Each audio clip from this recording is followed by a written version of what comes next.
I think the success comes from 80% the people and 20% the tools. The tools can't do everything for you. You've got to do the critical thinking, the strategy, the creativity. You're listening to the Affiliate Marketing Podcast, powered by Affiverse, ultimate destination for affiliate program news, insights, growth opportunities, partnerships, and affiliate program strategy. Welcome to the Affiliate Marketing Podcast with me, your host, Leanne Johnston. And today I am delighted to have this lady back on the podcast. She has been on our podcast once before, way back in the beginning when AI first started being a thing. She had written a book. It is Katie King, who is now joining me back again this week. She is the author of AI Strategy for Sales and Marketing, Connecting Marketing, Sales, and Customer Experience. And that's currently available on Amazon. But Katie, welcome onto this podcast. It is a pleasure to have you back, especially this time where AI is completely different to what it was when you were first looking into it way back in 2019. Thank you for being here. Say a quick hello to everybody and tell us a little bit about who you are, what you do, and how you started writing this book and getting into AI.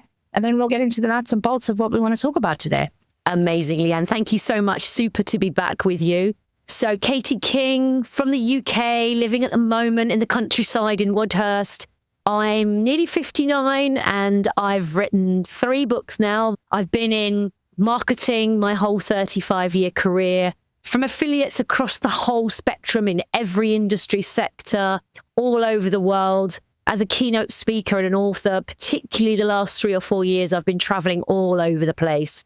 And I know we're going to delve into it in a moment, but finally, people are getting it. Finally, people understand what I'm talking about.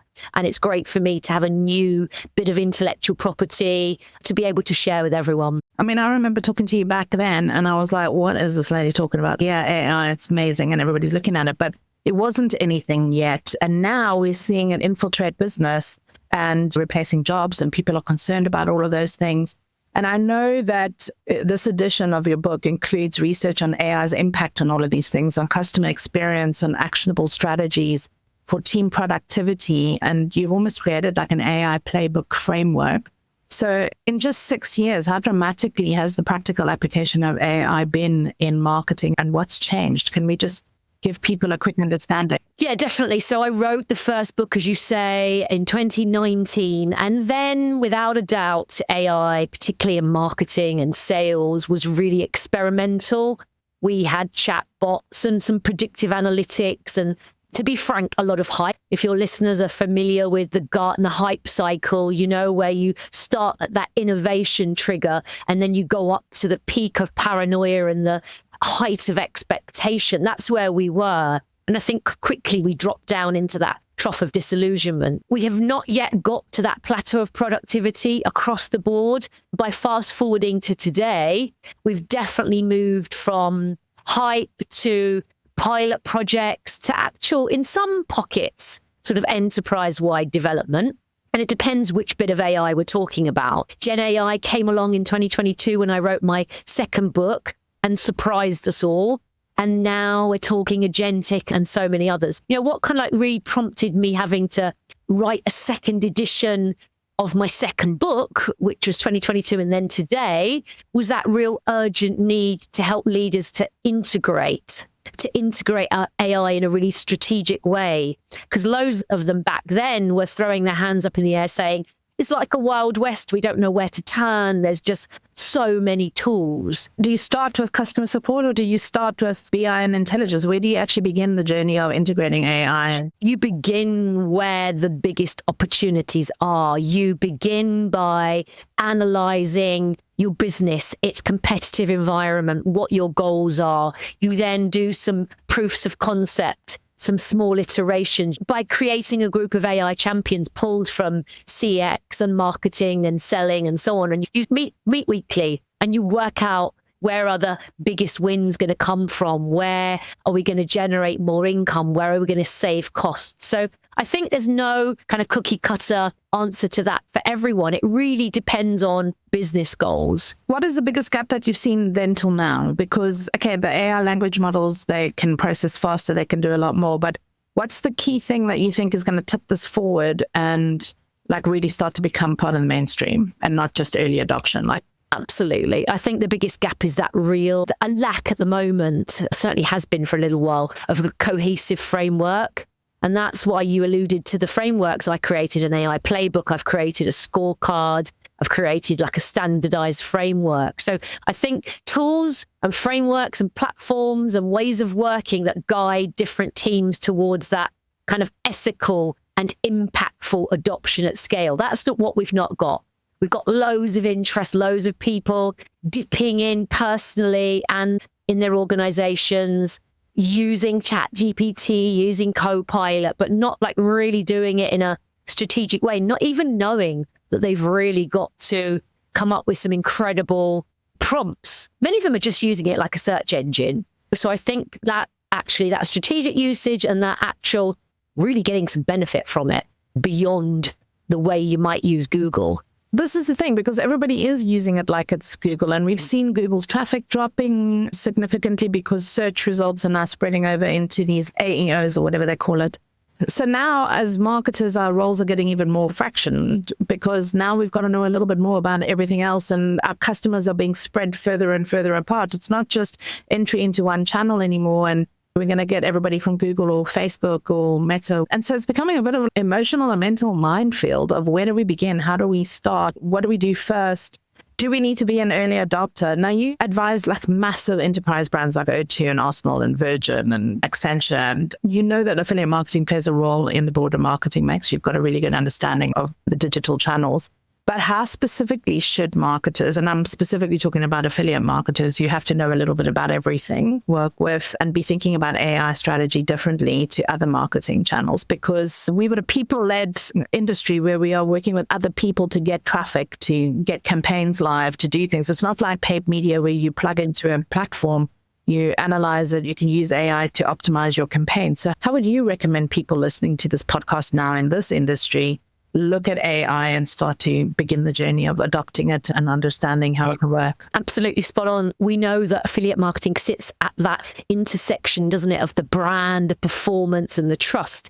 And it laps up AI because you love in affiliate marketing data. AI is really simulating intelligent human behavior, and AI is big data. So I think unlike broader channels, the affiliates are demanding immediacy and ROI clarity and making AI's precision even more valuable. So I think the marketers in this space are having to approach it not just from efficiency, everyday productivity that a lot of people are, but as a trust enabler as well. So I think that means, how do affiliate marketers use AI to offer kind of relevance and reduce friction across the customer journey and really enhance transparency as well? So I think for the start point, we need a strategy where we're going to drive that tool adoption. Yeah, they're really looking at using the AI within the network framework because all the data is housed in the network. But what I think affiliate managers should be looking at now is, how do we improve our efficiency? So one of the biggest problems that we have is, how do we get affiliates onboarded and activated? That's the first thing that every affiliate manager is trying to do. Once I've reached out to them, how do I get them onboarded and activated and using the right campaigns? And how do I feed them that information? So I'd like to see people not just use it for content, because a lot of people are using it for content in the affiliate space, but I'd also like people to build their own workflows with it. So to actually integrate it into the day-to-day administration of finding an affiliate, onboarding an affiliate, activating the affiliate, checking in with the affiliate. And that's going to require, like, a lot of people are doing vibe coding on these vibe coding platforms and stuff. And I think that's great because we need to adapt. And in actual fact, this is something we were talking about yesterday. We can no longer not adapt as marketers, because in the past, for the last couple of generations, once you knew what you knew, you were a practitioner and that was it. And then you just did your work for the next 2 or 3 years until the next big thing came in. Now you have to be an early adopter in order to maintain your skill set. And so we've got two camps that are happening, which is very clear from the meeting that I was in yesterday. There's the people that are fascinated by early adoption and want to get in and test it and stress test it and look at it. And then there's the people that sit back and go, but hang on a minute, I might be out of a job in 2 years. So they resist. Is that happening across the board, or is it just what I'm seeing in my space? without a doubt, neither is absolutely right, because it's not right just to be an early adopter for the sake of it. I think a lot of companies are actually overemphasizing the potential of the AI. But you're right, rather than necessarily being early adopter, we all need to be agile and to keep our strategies clear and to build that agility into our weekly meetings and our, as you say, our way of working every day, so that we go out there and we try the tools and platforms and so on, and we use it for the reasons that you just outlined, whether it's onboarding or content or report summarization. But then you've got mindset, which you've just touched on. And in my scorecards, I talk a lot about that. Whether you're like, I'm nearly 59, whether you're of a certain demographic, whether you're like 20 and just starting, or you've got a young family and you're in your 30s or you're in your 60s, it's irrelevant, because everyone needs that right mindset for change. And the other thing is, you don't need to be techie. You really don't. That's why it's a scary term, artificial intelligence. Isn't it better to be talking about augmented, big data, insights, augmented intelligence? And I think we'll stop talking about AI as a tech in a year or so. We don't talk about the tech that's inside our mobile phones, do we? But we know it's incredible. We can't live without all those apps. And I think it will be widespread across every aspect of marketing, to the point where it will just be in the tools we use day to day, and that they keep adding to those and from a subscription model and so on. So it's all going to change. Yeah, but the problem with all of this, and I'm sorry to be the Debbie Downer, but I have been in the industry like a couple of iterations of the internet. My mind is already thinking, as an older practitioner, what is going to be the knock-on effect of all of this? Like, all of this information is being pumped into these LLMs, and it's storing it and learning from it and everything else. There's a massive regulation piece. And I actually brought this up in the meeting yesterday. I sent my photo to somebody because they wanted me to come on a webinar with them.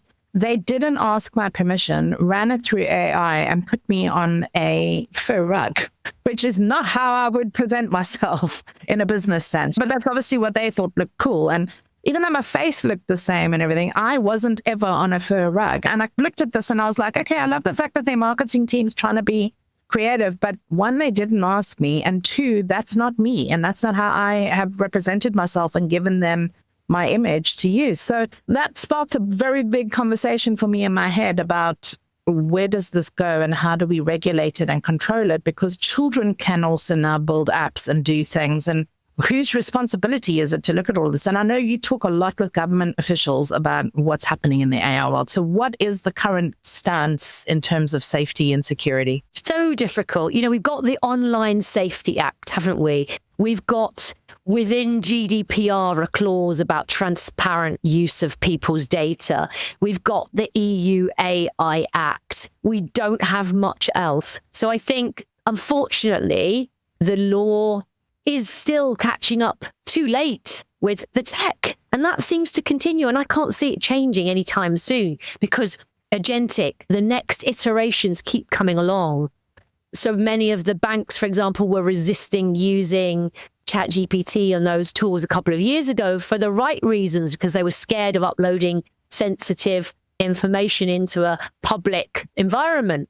And then, of course, in that open source environment, then we got locked down enterprise versions that were safer, and they all started using them. I am shocked when I look at Facebook and other platforms at the amount of what look like really fake videos and imagery and so on. For me, that's the biggest worry. It is all of that misinformation and fake news and so on. And it just doesn't seem to be being regulated, certainly not by the social platforms. But then we had that same problem going back when Twitter and everyone were just coming out. When I was doing a live weekly surgery on BBC Radio Kent with Dominic King and talking with parents and others about how dangerous it was really to be on that. And I still don't see much change. We've all got to lock down and make sure that we've got our groups of AI champions, that we've got our code of conduct, that we know what the do's and don'ts are.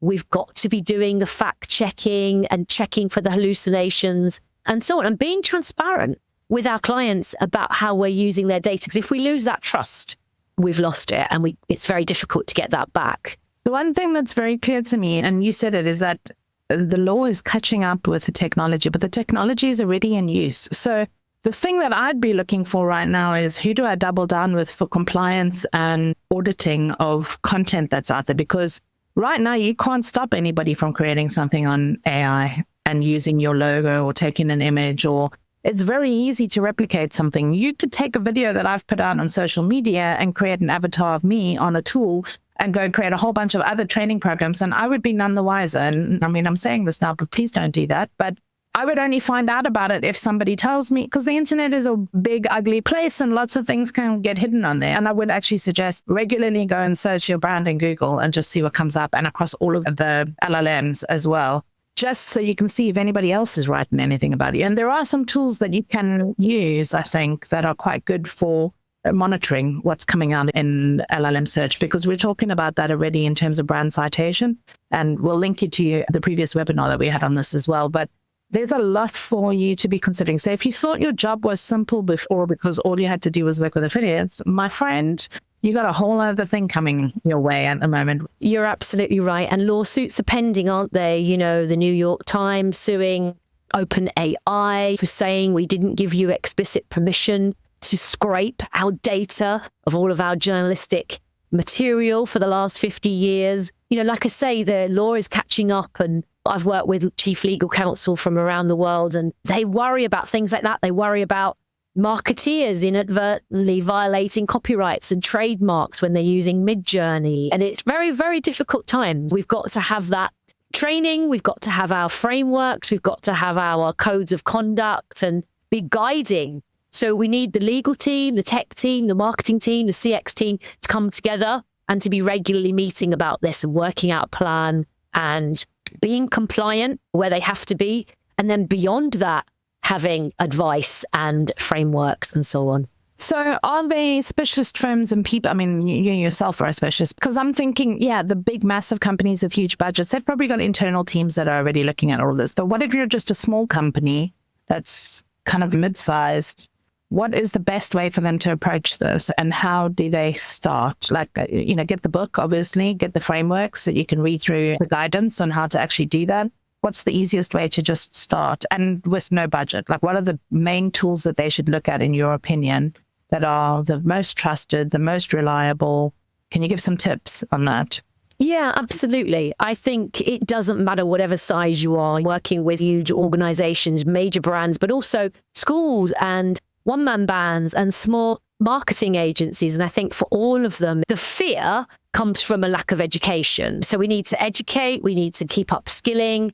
Again, we could be 5 people or we could be 50,000. We need to have a plan. We need to be looking at the right tools for us. And it's easy even just to go to Copilot or ChatGPT or Perplexity or Claude or some of the point-to-point specific marketing ones. It might be Jasper, it might be Midjourney for video, it might be a tool for summarization, it might be a PR-related tool like Profit. So it depends what aspect of it you're actually looking for. And then it's about working out, okay, let's play with it, let's do some due diligence, let's get some benefit, work out, understand. So use ChatGPT to give some frameworks and ask it. If I were this, if I were affiliate marketing and I was looking to do this, what would your advice be? And actually ask the tools to help you create the better prompts. Meet regularly with your teams and share best practice and worst practice. Delegate someone in the team to go out there and keep like a watching brief on the developments so you could be a team of 5 or you could be a team of 50,000 doing that. So I think just because you're small, most of this is available at a relatively cheap cost. I've got frameworks and I talk in there about starting small and thinking big and working out what a 6-month plan looks like. That might be objectives, training needs, KPIs. And I think the success comes from 80% the people and 20% the tools. So the tools can't do everything for you. You've got to do the critical thinking, the strategy, the creativity. And also the context, because that was something that came up in the meeting yesterday is, yes, the tools can make things easier.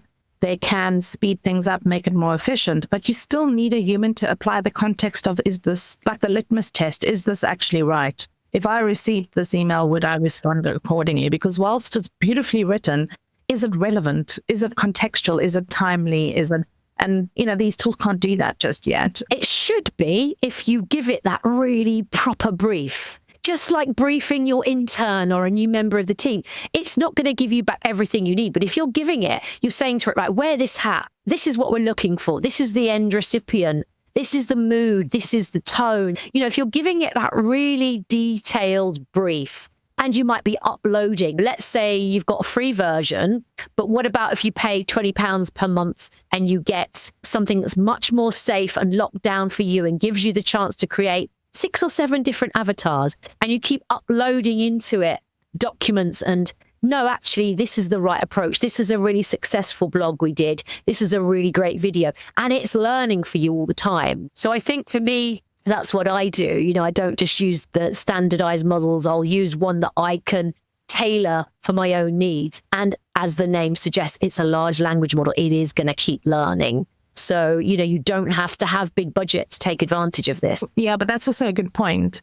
Do we all need to go and learn how to properly prompt? Because you're only going to get out as good as what you put in. You do. You don't need engineering. People talk about prompt engineering. It doesn't have to be techie.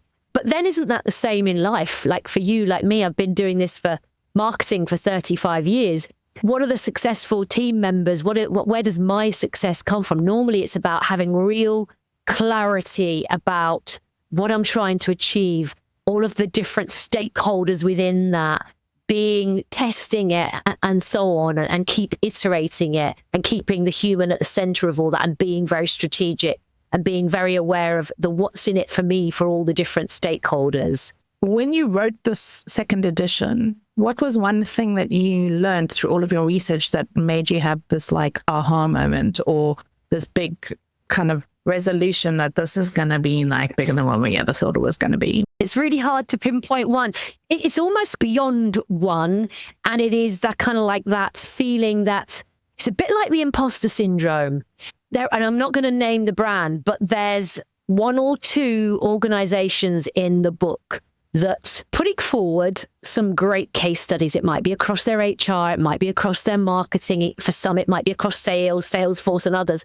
But there are some organizations that actually, even since then, have said, despite all this incredible work we're doing on AI and all these incredible benefits, our board, who you would think would be the ones that are really like kicking this, they don't see that they need to be using this day to day. And that's a real problem for us. So it's almost that kind of thing of a little bit of smoke and mirrors. I've got case studies of successes in the book and I've got case studies of failures, but actually don't have imposter syndrome. Don't think you're the one that's behind, or don't think that everybody else is doing it so well, because there's a lot of organizations that on the surface look like they're doing incredible marketing and selling with their AI, but actually they're frightened and they're failing to use it day to day. So it's kind of like that humanity and that frailty and that kind of, we've all got to keep learning.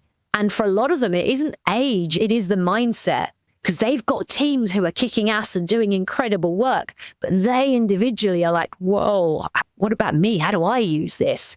And I think it's got to come from the board. It's got to come from the management team, or even in that small company, that owner manager or whatever it is. So I think it's got to be across the board. So again, a reality check more than anything.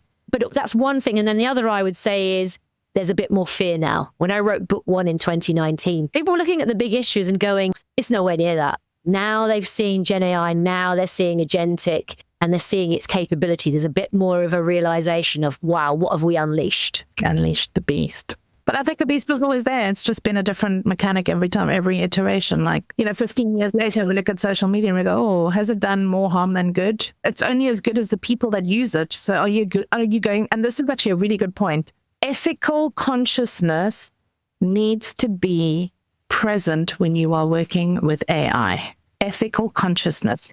Does this suit my customers' needs, my affiliates' needs, my brand's needs, my people's needs? If it is not serving the true purpose of enhancing for good, why are you doing it? I agree. And that's almost a bigger piece as well, which is what are we in business for? Starting to get into corporate social responsibility and AI for good, because AI has the potential to crack with the United Nations biggest goals. So all of us, a bit like that Simon Sinek, not what we do, not how we do it, but why do we do what we do? So for me, there's that piece of democratizing AI and seeing the benefit it can bring for healthcare, for sustainability. So there's all of that, and that's huge. And that's why I think it's incredible, because we need AI's help to crack some of those goals. But then what you're touching on, absolutely spot on, is that ethical usage and taking that responsibility before those laws and guidelines come along, because it's your business and they're your customers, and you've got to build trust and make sure you're delivering. Marketing, what is it? It's satisfying customer needs profitably.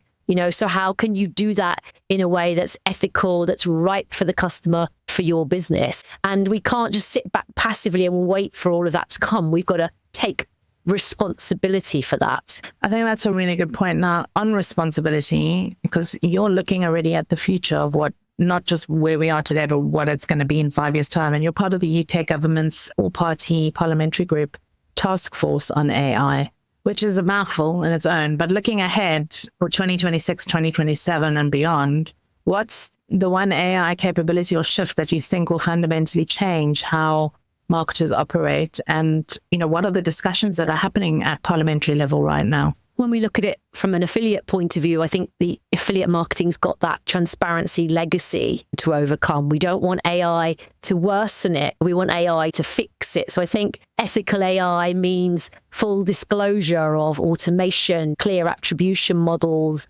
avoiding, this is across the board, in insurance, in banking, avoiding that black box decisioning. And we need those governance frameworks. I think some of the, Lord Tim Clement Jones on the all-party parliamentary group and APPG for all different areas. But I think a lot of people are very frustrated with slow progress, with the slow progress of changing, for example, the education system, so that there's more training in this. So I think we need frameworks, we need ethics boards, we need regular audits so that we get that sort of responsible AI. So I think going forward, the tools and the platforms change all the time.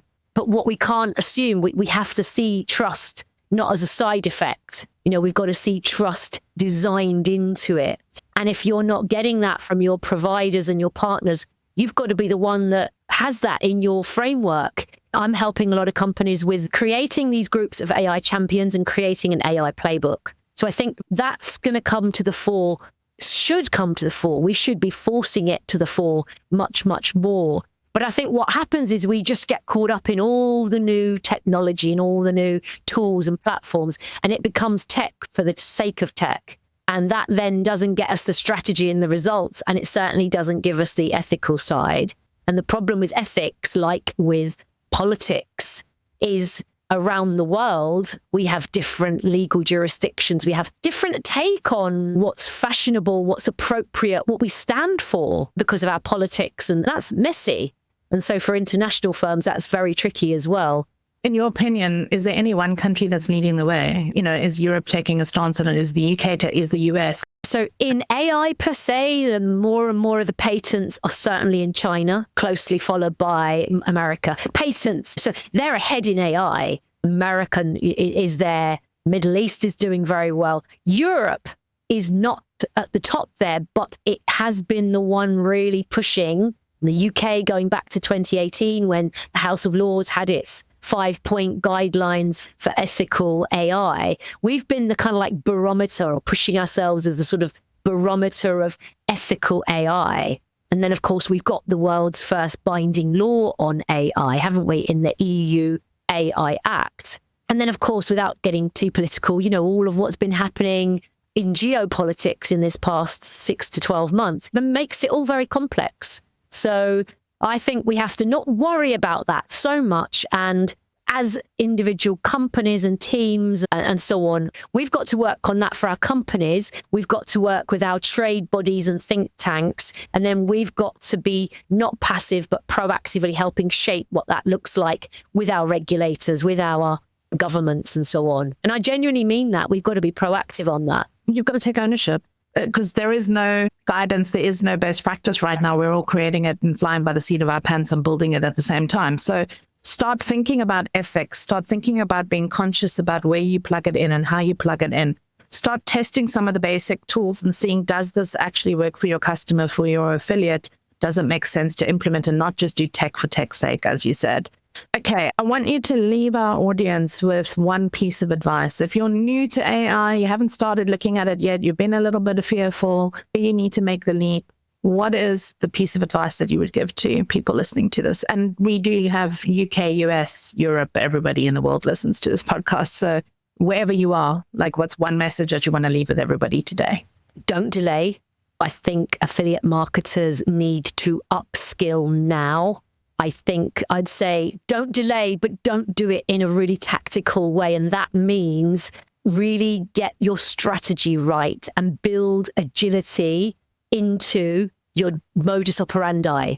If you do that, then what you're going to be doing is having a watching brief on competition, having a due diligence on tools, doing the ROI and the metrics and so on. So I think it's act now, but act in a strategic way.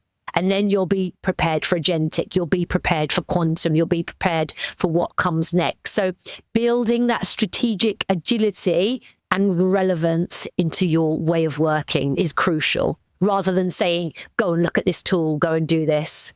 Yeah. Okay.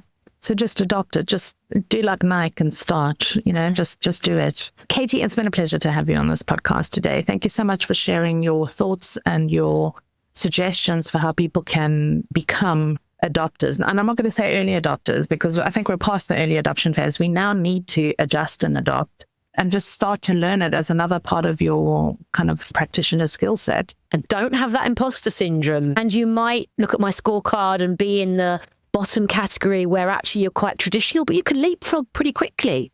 No one's so ahead because they're going to have to adapt continuously to new tools and platforms anyway. So kind of don't worry about that. And again, age factor. It's not about age, it's about mindset. That's a really good place to leave this podcast. It's not about age, it's about mindset. Thank you so much for joining us, Katie. We will put a link to Katie's book in the show notes, so you can click the link and get the discount code that we've got for you guys. I'm looking forward to seeing you at the book launch. And thank you so much for being on the podcast today.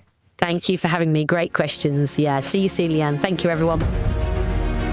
600,000 downloads and counting. Thank you for helping the Affiliate Marketing Podcast rank in the top 2% of shows worldwide. We couldn't do it without you.